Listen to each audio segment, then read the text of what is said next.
నమస్తే, welcome to 99 TV. Putin Russia president, ఒకప్పుడు KGB chief, Russian intelligence, ఆవులిస్తే పేగులు లెక్క పెట్టగల సామర్థ్యం ఉన్నవాడు. ఆయన నివాసానికి వెళ్ళేప్పుడు చాలామందికి హాలీవుడ్ సినిమాలు చూస్తే తెలుస్తుంది ఆయన నివాసం ముందు ఎటువంటి 7 లేయర్ ప్రొటెక్షన్ ఉంటుంది. పుతిన్ నివాసానికి ముందు ఎన్ని రకాలుగా తప్పించుకొని వచ్చినా ఒకవేళ వాహనాల్లో వచ్చేవాళ్ళు సడన్గా వాళ్ళ మీద అనుమానం వస్తే ఆయన మెయిన్ గేట్, ఆయన నివాసం మెయిన్ గేట్కి వెళ్ళే ముందర కింద నుంచి ఇలా అమాంతం 4 లేయర్స్ పైనకి వస్తాయి. ఆ లేయర్స్ పైనకి వచ్చినప్పుడు టైర్స్ దాని మీదుగా వెళ్ళినప్పుడు ఏమవుతుందంటే అందులో ఉన్న ముళ్ళు, ఆ కింద నుంచి వచ్చిన లేయర్స్లో ఉన్న ముళ్ళు ఆ టైర్స్కి గుచ్చుకొని అవి అక్కడ టైర్లు పేలిపోవటము, పంక్చర్ పడి ఆగిపోవటం జరుగుతుంది. అప్పుడు ఈయన నివాసం చుట్టూ అమర్చిన మొత్తం 8 సైడ్స్ ఉంటాయి, అష్టదిగ్బంధన్, మొత్తం 8 కెమెరాస్ నుంచే డైరెక్ట్గా కెమెరాస్ నుంచే బుల్లెట్స్ ఆ వెహికల్ వైపు దూసుకెళ్తాయి. అటువంటి అద్భుతమైన పటిష్టమైన రక్షణా వ్యవస్థ తన నివాసానికి ఆయన ఏర్పరచుకోగలిగారు, కానీ తన దేశానికి ఆయన ఏర్పరచుకోలేకపోయారు. ఇప్పుడు ఉక్రెయిన్ ప్రయోగించిన ఈ డ్రోన్స్ వెరీ లో కాస్ట్, అవి మాట్లాడితే very low cost and high performance drones, చిన్న డ్రోన్స్ ఎలా ట్రక్లో పంపించారు. వుడెన్ సీల్స్, వుడెన్ మెటీరియల్ పెట్టి వాటిలో ఎక్కడో వాటి సెకండ్ లేయరు థర్డ్ లేయర్ కింద పెట్టి పంపించారన్నమాట. అవి రిమోట్గా ఎక్కడి నుంచి ఆపరేట్ చేశారంటే చాలా ఆశ్చర్యకరమైన విషయం. మొత్తం రష్యన్ ఎయిర్ బేస్లు ఒక 5-6 ఉంటే ఆ 5-6 పక్కన ఉక్రెయిన్ తన స్థావరాలు ఏర్పాటు చేసుకోగలిగింది. That's what Putin has missed to know. ఆయన తెలుసుకోలేకపోయాడు. ఇన్ ది సెన్స్ ఆయన ఇంటెలిజెన్స్ తెలుసుకోలేకపోయింది. అంటే నిర్లక్ష్యం ఎక్కువయ్యా, చిన్నపాటి ఉక్రెయిన్ మనల్ని ఏం చేయలేదన, బట్ అది తెలుసుకోలేకపోయాడు. దాని ఖరీదు ఎంత అంటే ఇవాళ $7 బిలియన్, మొత్తం 40 జెట్ ఫైటర్స్ని కూల్చిపారేశాయి. చిన్న డ్రోన్స్, లో cost and high performance drones అనమాట. దీనికి ఇవాళ పేజర్ అటాక్, మీకు గుర్తుండే ఉంటే హెజ్బుల్లా ఆపరేటివ్స్ మీద ఇజ్రాయెల్ అలా పేజర్ అటాక్ చేసి అప్పట్లో ధ్వంసరచన చేసిందో, ఆ తరహాలో ఉక్రెయిన్ పేజర్ మోడల్లోనే చిన్న డ్రోన్లని పేజర్ తరహాలోనే దాంట్లో ఎక్స్ప్లోజివ్స్ పెట్టి మరీ ఈ దాడికి పాల్పడి రష్యాని కోలుకోలేకుండా దెబ్బతీసింది. ఇవాళ భారతదేశం కూడా ఆలోచించాల్సిందే. ఎందుకంటే first person view drone attacks by Ukraine on Russian air bases, వీటిని ఫస్ట్ పర్సన్ వ్యూ డ్రోన్స్ అంటారు, FPV డ్రోన్స్. అవి ఏంటంటే వాటిని రాడార్స్ కనుక్కోలేవు. In fact we have that kind of system. మన దగ్గర కూడా FPVs ఉన్నాయి, వాటితో మనం అటాక్ చేయగలం అని నిరూపించాం. కానీ FPVs గురించిన ప్రస్తావన ఆపరేషన్ సింధూర్లో ఎక్కడ మనం చెయ్యాల. కొన్ని సాంకేతిక కారణాల దృష్ట్యా, కొన్ని భద్రతా కారణాల దృష్ట్యా అలాంటివి చేయరు. దాన్ని మనం అంగీకరించి తీరాలి. ఎందుకంటే ఒక దేశ సమగ్రతకి సంబంధించిన అంశం కాబట్టి, సార్వభౌమాధికారాన్ని పరిరక్షించుకోవాల్సిన అంశం కాబట్టి అటువంటివి మనం చేయకూడదు. ఇజ్రాయెల్ పేజర్ మోడల్ వాడి వాళ్ళని హెజ్బుల్లా ఆపరేటివ్స్ని ఎలా అతలాకుతలం చేసిందనేది కూడా ఒకసారి మనం తెలుసుకోవాలి.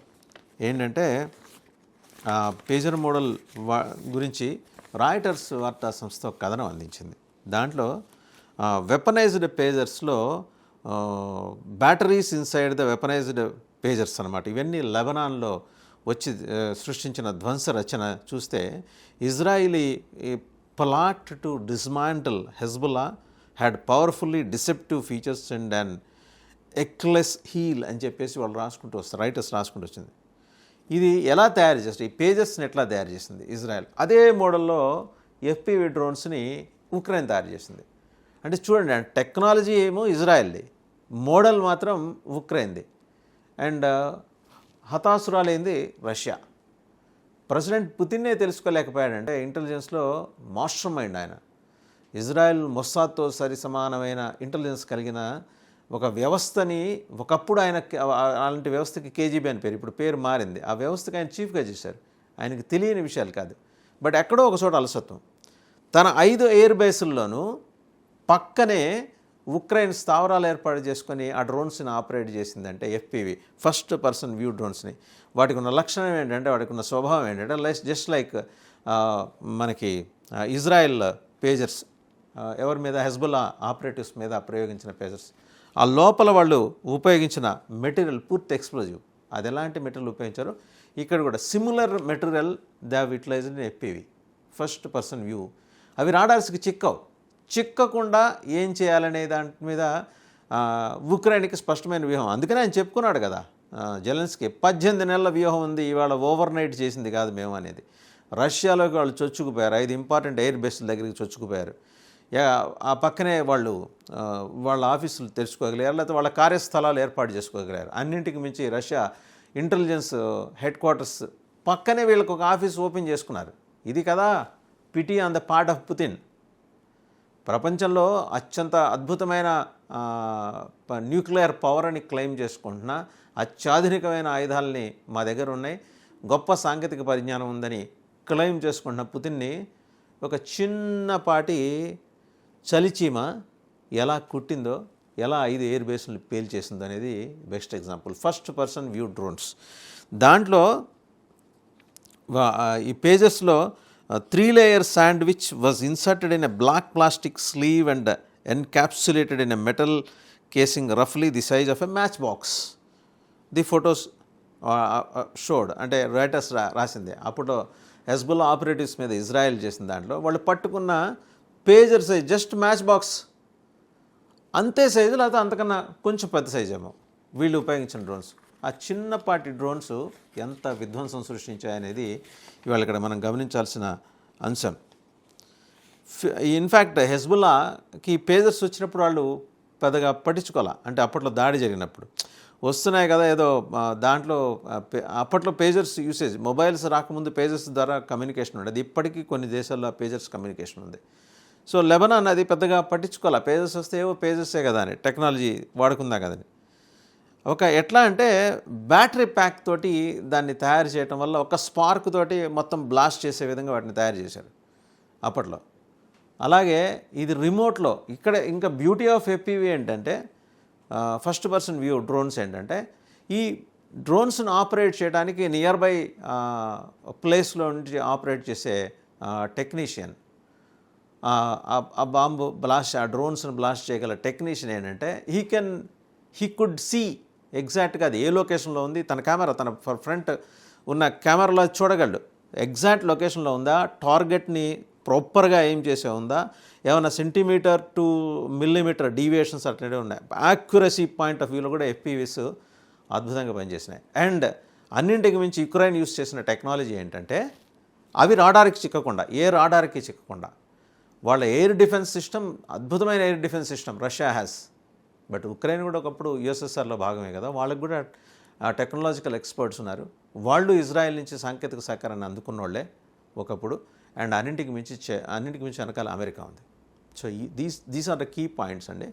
ఇక్కడ ఎఫ్పివి రాడార్కి అందకుండా వాళ్ళు చేసుకోవడానికి వాళ్ళు యూస్ చేసిన ఒకే ఒక వెపన్ ఏంటంటే, నవ్వుతారు ఎవరన్నా, పైన వుడెన్ ప్లేట్, ఒక చెక్కతో చేసిన ఒక ప్లాంక్ లాంటి ఇది. ఆ ప్లాంక్ ఉండటం వల్ల ఏంటంటే రాడార్ దీన్ని ట్రేస్ చేయలేకపోయింది. అంటే radar could not able to penetrate through the wooden plank. ప్రాపర్గా వుడెన్ ప్లాంక్లోంచి తన రేస్ ఆ సిగ్నల్ పంపించలేక వీటిని ఐడెంటిఫై చేయలేకపోయింది. 18 నెలల పాటు ఒక కాన్స్పిరసీ థియరీ రష్యా మీద నడిచినప్పుడు రష్యా తెలుసుకోలేకపోవడం రష్యా నిజంగా చేతకానితనమే అనాలి. ఎందుకంటే మొత్తం తాళం వేసితని గొళ్ళెం మరిస్తుంది అని ఒక సినిమా డైలాగ్ ఉంటుంది. బ్రహ్మాండంగా సీల్ చేసి పారేశారు రష్యా బార్డర్స్ అన్నిటిని. కానీ ట్రక్కుల్లో వచ్చినాయి డ్రోన్స్, ఎఫ్పివి డ్రోన్స్. అది ఎట్లా రష్యాని కోలుకోలేని దెబ్బతీశాయనే దానికి ఉదాహరణ. ఇజ్రాయెల్ రూపొందించిన పేజర్ ఒకప్పుడు హెజ్బుల్ ఆపరేటివ్స్ని వాళ్ళని సమూలంగా తుదముట్టించడానికి, నాలమట్టం చేయడానికి ఇజ్రాయెల్ ఉపయోగించిన పేజర్స్, హెజ్బుల్ ఆపరేటివ్స్ని ఇవాళ అదే తరహాలో వీళ్ళు డ్రోన్స్ తయారు చేశారు. And same technology as it ఈజ్గా ఇక్కడ ఆపరేట్ చేశారు. మోడల్ మారింది, మోడస్ ఆపరండి మాత్రం అదే. సో రష్యాతో పాటు ఇవాళ మరి దేశాలు రేపు పొద్దున భారతదేశం మీద పాకిస్తాన్ ఒకవేళ ఇట్లాంటి తరహా దాడికి తెగబడితే మనం ప్రిపేర్డ్గా ఉన్నామో లేదో అని చెక్ చేసుకోవడానికి రక్షణ రంగ నిపుణులు దీని మీద ఆల్రెడీ అధ్యయనం మొదలెట్టారు. We are prepared, nothing to worry.